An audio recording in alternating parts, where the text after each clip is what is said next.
E eu quero dizer, não sobre a greve em si, mas eu quero extrair lições da greve. E gostaria de chamar a atenção de todos para alguns problemas que nós vamos começar a vivenciar daqui para frente, a partir do momento em que o povo começou a perceber que ele verdadeiramente é o detentor do poder. Começou a perceber que o que está escrito na Constituição Federal, que todo o poder emana do povo, não é só para estar escrito, é para ser praticado. E isso vai causar muitas mudanças na nossa vida e principalmente na vida política deste país. O que está acontecendo, ou o que aconteceu, pode surpreender apenas quem nunca estudou história. Quem estudou história, quem estuda, sabe que estas coisas não são novidades. Elas ocorrem em vários lugares do mundo há muitíssimo tempo. E eu já falava sobre a greve dos caminhoneiros há mais de 30 anos.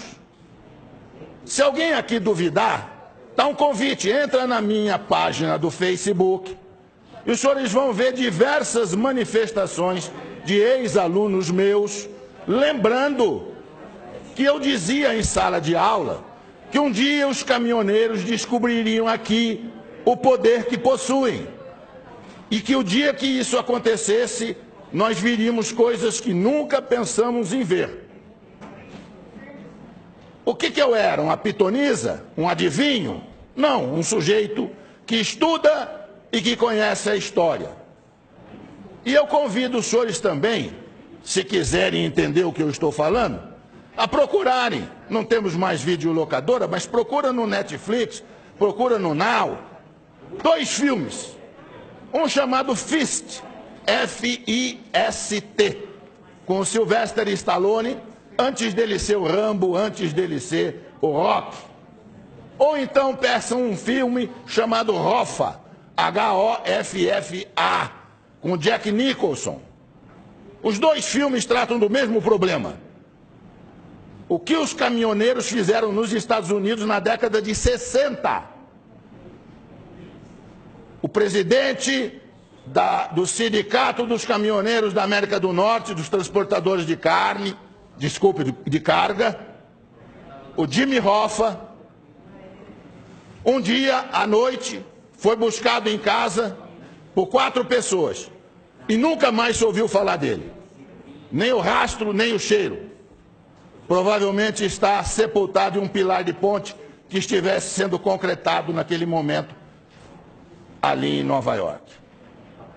E lá nos Estados Unidos inteiro dizem que foi o Kennedy quem mandou matá-lo, porque não aguentava mais o que os caminhoneiros estavam fazendo com o governo americano.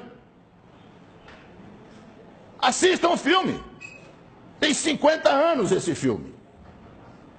E eu já dizia para os meus alunos, então, o dia que os caminhoneiros do Brasil descobrirem isso. E os caminhoneiros do Brasil não tinham organização que os americanos tinham, porque isso foi possível graças ao rádio PX que eles tinham em cada caminhão. Cada caminhão tinha um rádio PX, num determinado momento houve um comando e eles simplesmente pararam os Estados Unidos. Nós não tínhamos rádio PX, mas de repente descobrimos que temos uma coisa que funciona quase tão bem ou melhor, chamado WhatsApp. Os senhores não fazem ideia do que o WhatsApp vai fazer daqui para frente. Se a sociedade brasileira descobrir que se ela se organizar, ela tem o mesmo poder, nós vamos ficar abismados com as coisas que vão acontecer nesse país. Eu estava nos Estados Unidos em 1976, estudando, e eu frequentava um supermercado que ficava pertinho do apartamento onde eu morava. E lá eu comprava café brasileiro, café cacique. Pois um dia eu cheguei no supermercado, havia uma placa na prateleira onde estava o café, cheio de latinha de café cacique, e a placa dizia assim: não compre café brasileiro. E eu fiquei surpreso, eu falei, se o proprietário não quer vender café brasileiro, é só tirar da prateleira. E aí eu fiquei sabendo que era uma entidade de organização civil de defesa dos trabalhadores da indústria de calçado dos Estados Unidos, de calçado, que tinham colocado aqueles cartazes em todos os supermercados nos Estados Unidos. E aí procurei saber junto ao meu professor na escola o que estava acontecendo, e ele disse: o sapato brasileiro está entrando nos Estados Unidos a um preço muito baixo e está tirando emprego dos trabalhadores americanos. E nós suspeitamos que é o governo brasileiro que está isentando de impostos os calçados. Por isso que eles estão chegando aqui a esse preço aviltante. E o sapato é melhor do que o nosso, veio demais e nós estamos perdendo emprego. Então, o que nós vamos fazer? Boicotar os sapatos? Não, inteligentemente, boicotaram o principal produto de exportação do Brasil, que era o café. E puseram a tabuleta: não compre café brasileiro. Aí perguntei ao professor: mas por que o dono do supermercado deixa colocar no supermercado dele um cartaz desse que prejudica ele? Ele disse: porque se ele não deixar, eles vão boicotar o supermercado inteiro. Inteiro. Eles vão ficar na porta do supermercado com placas avisando que ali tem gente contra os interesses dos trabalhadores americanos. Isso chama-se organização da sociedade civil. A Coca-Cola mudou nos Estados Unidos a fórmula da Coca-Cola, botando um pouco mais de açúcar na fórmula. Surgiu uma coisa que ninguém sabia que existia: a Sociedade Americana dos Bebedores de Coca-Cola sabor tradicional. E boicotaram a Coca-Cola, que foi obrigada a recuar e voltar a fabricar Coca-Cola na fórmula antiga. Isso chama-se organização da sociedade civil. A hora que nós descobrimos isso aqui no Brasil, nós vamos ver o que vai acontecer aqui.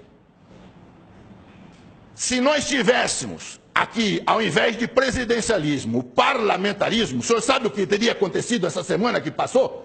Tinha caído o governo. Na Itália, o primeiro-ministro foi escolhido há uma semana, já caiu. O governo cai no momento em que não tem o apoio do povo.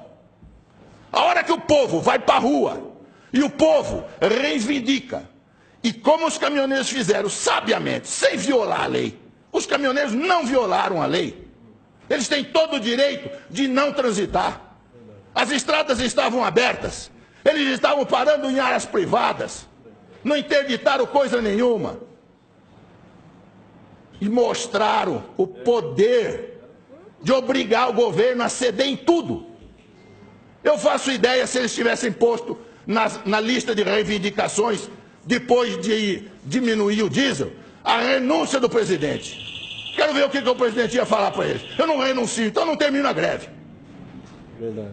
Eu ia ver o que ia acontecer. Senhores, abram o olho. Governadores, prefeitos, abram o olho. O povo está descobrindo que ele tem poder. E a hora que ele exercer este poder, nós vamos ver muita mudança nesse país. Muito obrigado.